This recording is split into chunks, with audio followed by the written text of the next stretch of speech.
नमस्कार, स्वागत है न्यूज 18 पंजाब हरियाणा में। मैं कुलदीप भारद्वाज हाजिर हूं हरियाणा प्राइम लेकर।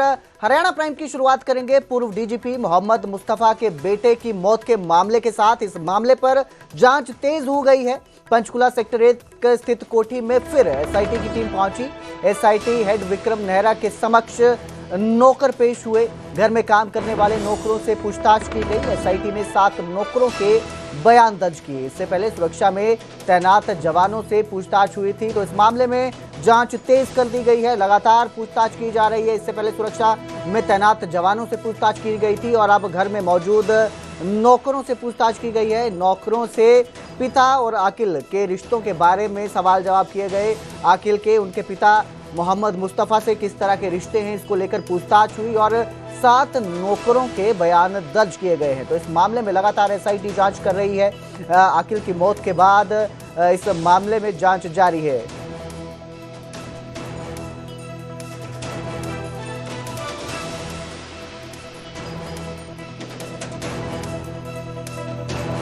तो पूर्व डीजीपी मोहम्मद मुस्तफा के बेटे की मौत के मामले में एसआईटी ने अब नौकरों से पूछताछ की है।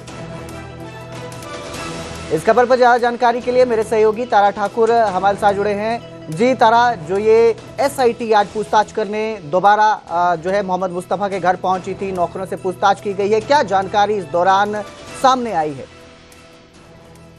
जी बिल्कुल, देखिए इस मामले को लेकर जहां एसआईटी की टीम के द्वारा जांच तेज कर दी गई है, वहीं एसआईटी के जो सदस्यों की संख्या है वो भी बढ़ाकर 4 से 6 कर दी गई है, क्योंकि इस मामले को लेकर पिछले दिनों में जो पंजाब पुलिस के 20 जो कर्मियों से पूछताछ की गई थी, जो उनकी सुरक्षा में तैनात थे, और आज जो है उनके घर में काम करने वाले जो नौकर हैं उनसे पूछताछ की गई।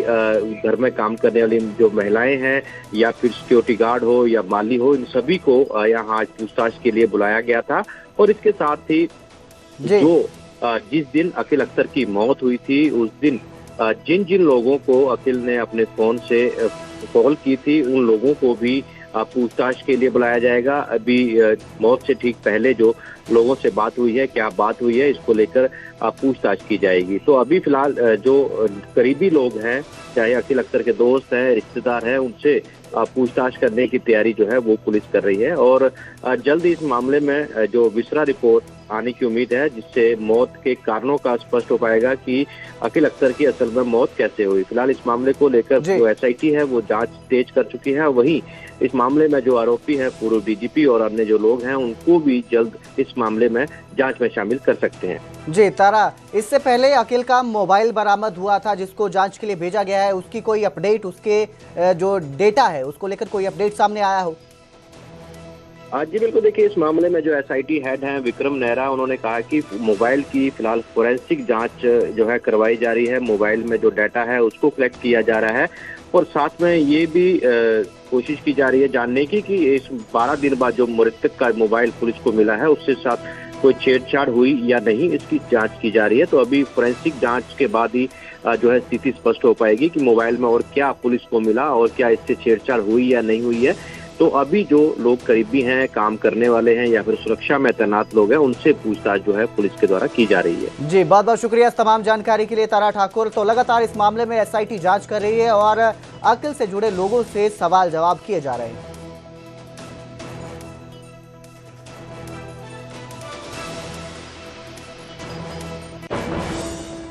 तो वहीं हरियाणा डीजीपी ने एक बार फिर गैंगस्टरों को चेतावनी दी है। रोहतक में फिर उन्होंने सियार और गिदड़ वाली बात दोहराई और कहा कि मां का दूध पिया है तो सामने आओ। डीजीपी ने यह बयान दिया है। डीजीपी ने कहा कि गैंगस्टर मोटरसाइकिल पर आते हैं, गोली चलाकर पता नहीं कहां भाग जाते हैं, गिदड़ की तरह भागते रहते हैं, कुत्ते की तरह मारे जाते हैं, डर के विदेशों में बैठे हुए हैं, प्रदेश में गैंगस्टरों का कोई खौफ नहीं है। तो आपको बता दें, इससे पहले भी डीजीपी, जो नए डीजीपी हैं हरियाणा के ओपी सिंह, उन्होंने न्यूज़ 18 से खास बातचीत में भी गैंगस्टर्स के बारे में जिक्र किया था और उन्हें चेतावनी दी थी और एक बार फिर वो गैंगस्टर को चेतावनी देते नजर आए। बोल वाला क्या रहेगा जी, कोई दिक्कत तो सही, दिखता तो है। मोटरसाइकिल से आए, मारा, भाग गए, कहाँ गए पता ही नहीं चला। माँ का दूध पिया हो, टिक के दिखाओ ना। ये लगातार जो विदेशों से धमकी आती है, यहाँ हिम्मत ही नहीं करने की है ना जी। विदेश इसलिए बैठे हैं इधर आके दिखा दो ना। ये डर का माहौल तो है। कोई डर का माहौल नहीं है जी, मैं बताता हूँ आपको। जब सभ्यता बनी ना, जंगल से हम लोग आए हुए हैं, जंगल से शहर बसा है, तरह तरह के जानवर आए। तो जो ताकतवर लोग थे, शेर थे, बोला जी हम तो जनता की सेवा करें। इंजीनियर बन गए, डॉक्टर बन गए, पॉलिटिशियन बन गए, जर्नलिस्ट बन गए, हम ये काम करेंगे। जो लोमड़ी थे, सियार थे, और जो गीदड़ थे, सांप थे, बिच्छू थे, वो ये बन गए। अलग गीदड़ की तरह भागते रहते हैं, कुत्ते की तरह मारे जाते हैं। काहे के गैंगस्टर जी, काहे का खौफ इस बात का? हमने भी फोर्स को कह रखा है कि अगर कोई बल प्रयोग ना करे, कितने भी मुकदमे दर्ज हो, गिरफ्तार करना है। तो वहीं पंचकुला देश का सबसे प्रदूषित शहर नहीं है। तकनीकी समस्या के चलते डेटा गलत आया था। पंचकुला पॉल्यूशन कंट्रोल बोर्ड ने इसकी जानकारी दी। पंचकुला का AQI 381 दर्ज किया गया। पंचकुला का AQI 202 के करीब है। तो ये जानकारी सामने आई है कि पहले जो डेटा दिया गया था वो तकनीकी समस्या के चलते गलत आया था। पंचकुला देश का सबसे प्रदूषित शहर नहीं है। तकनीकी समस्या के चलते गलत डेटा आया था और पंचकुला पॉल्यूशन कंट्रोल बोर्ड ने इसकी जानकारी दी है। पंचकुला का AQI 381 दर्ज किया गया, जबकि पंचकुला का AQI 202 के करीब है। जैसा कि आपको पता ही है, कल पंचकुला का AQI 381 दिखाया गया।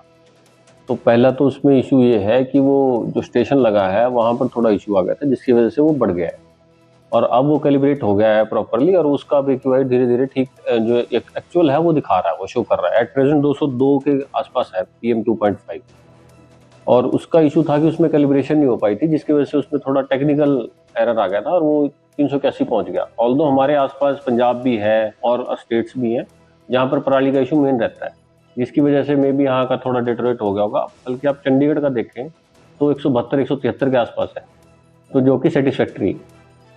तो कल के डाटे के और आज में कितना अंतर देखते हैं पंचकुला के क्वालिटी की बात में? अभी धीरे धीरे वो एक्चुअली वो आर्ली बेसिस पे डाटा कलेक्ट होता है और उसको वो सम अप करके फिर डाटा वो करता है। तो है नया डेटा सामने आया है। बताया जा रहा है कि पहले जो है तकनीकी खराबी के चलते गलत जानकारी सामने आई थी, गलत डेटा सामने आया था और उस डेटा के हिसाब से पंचकुला को सबसे प्रदूषित शहरों में से एक बताया जा रहा था। इस खबर पर ज्यादा जानकारी के लिए मेरे सहयोगी तारा ठाकुर हमारे साथ जुड़े हैं। जी तारा, ये जो तकनीकी खराबी बताई जा रही है, तकनीकी समस्या बताई जा रही है और बताया जा रहा था कि प्रदूषित शहरों में से एक है पंचकुला और अब इसको लेकर कहा गया है कि ये डेटा गलत आया है, इसको लेकर क्या अपडेट, क्या जानकारी?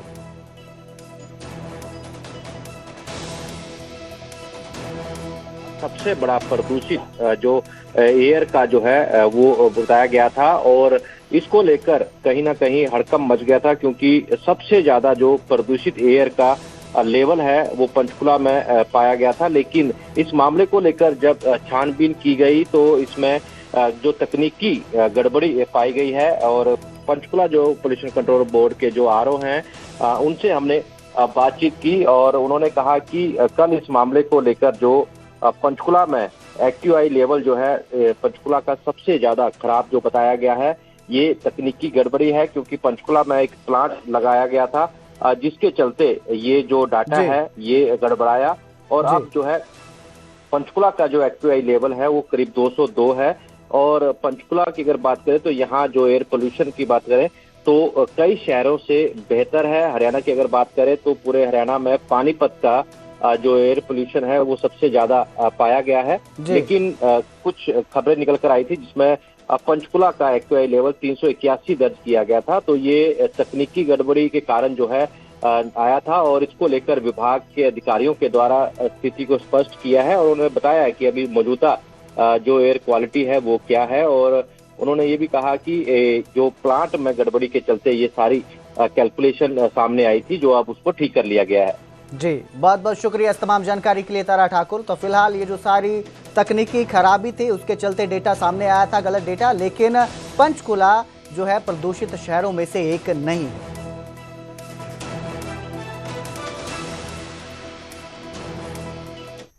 तो तो उधर भिवानी से महेंद्रगढ़ तक गो रक्षकों और गो तस्करों के बीच मुठभेड़ हुई।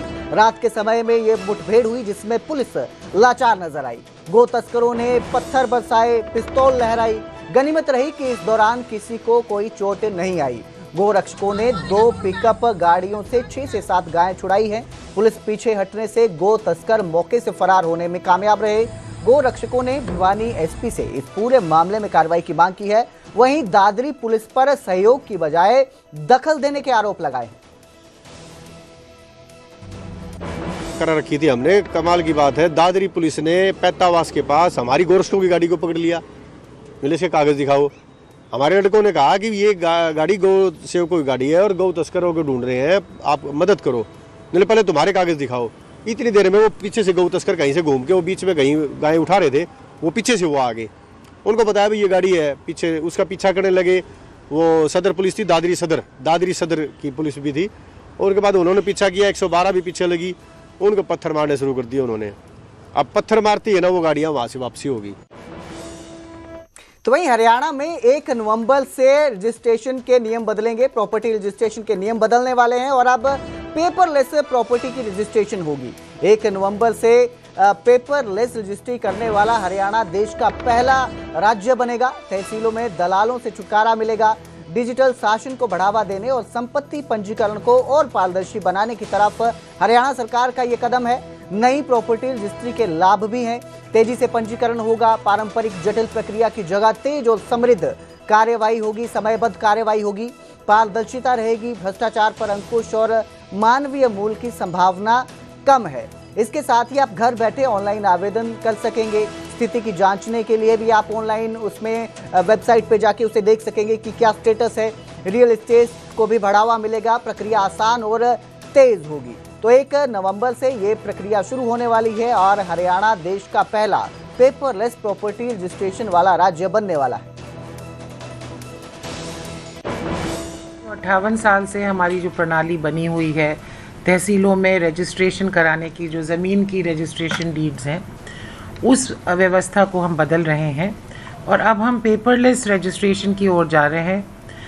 हरियाणा ये करने वाला देश में पहला प्रदेश होगा।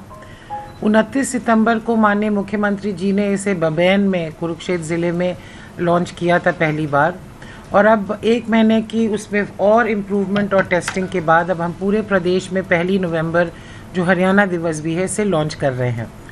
इससे हमारी कोशिश है कि जो नागरिकों को अभी तक तहसीलों में चक्कर काटने पड़ते थे, वहाँ पे सुनने में आता था कि मिडलमैन हैं, दलाल हैं, उनसे डील करना पड़ता था, अब ये सब चीज़ नागरिक के अपने हाथ में होगी। revenueharyana.gov.in की साइट पर जाके अपनी आईडी बनाकर जो भी रजिस्ट्री करवाना चाहता है वो लॉगिन करेगा। तो वहीं बिहार चुनाव प्रचार से लौटे हरियाणा के सीएम नायब सिंह सैनी करनाल में गोपाष्टमी कार्यक्रम में पहुंचे। गोपाष्टमी कार्यक्रम में उन्होंने शिरकत की। मुख्यमंत्री ने गौशाला में गायों को गुड़ खिलाया। कार्यक्रम में बीजेपी के सभी विधायक भी मौजूद रहे। सीएम सैनी ने गौ सेवा को पुण्य का कार्य बताया। आपको बता दें कि बिहार विधानसभा चुनाव को लेकर मुख्यमंत्री बीते कल बिहार गए थे, जहां पर उन्होंने जनसभा को संबोधित किया और आज बिहार दौरे से लौटने के बाद कार्यक्रम में पहुंचे हैं। करनाल में गोपाष्टमी कार्यक्रम में उन्होंने शिरकत की।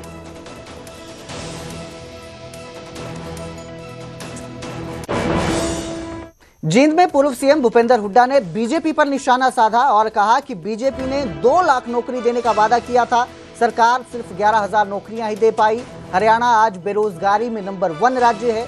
इसके साथ ही उन्होंने लाडो लक्ष्मी योजना पर भी निशाना साधा और कहा कि लाडो लक्ष्मी योजना महिलाओं के साथ मजाक है। सरकार ने योजना को गरीब परिवारों तक ही सीमित किया है। 2 लाख हर साल देने का किया। हाँ जी, 2 साल। सर ये पता ही है बेरोजगारी जब ये आज हरियाणा नंबर 1 है देश में। तो लाडो लक्ष्मी योजना जिस तरीके से प्रचार किया गया उसमें हम देखें कि जो चुनाव था उसमें जो ये महिलाओं के साथ मजाक किया गया है। 18 से शुरू किया था इन्होंने और सब महिलाओं को वायदा किया था। अब बढ़ते करते क्राइटेरिया मतलब गरीबी रेखा तो 1,80,000 और महिलाओं को वो मिले 1 लाख। अपराध दिन रात चलनी बढ़ रहा है। आज हरियाणा जो है, मैं नहीं कह रहा केंद्र की जो है गृह मंत्रालय कह रहा है हरियाणा पूरे देश में सबसे ज्यादा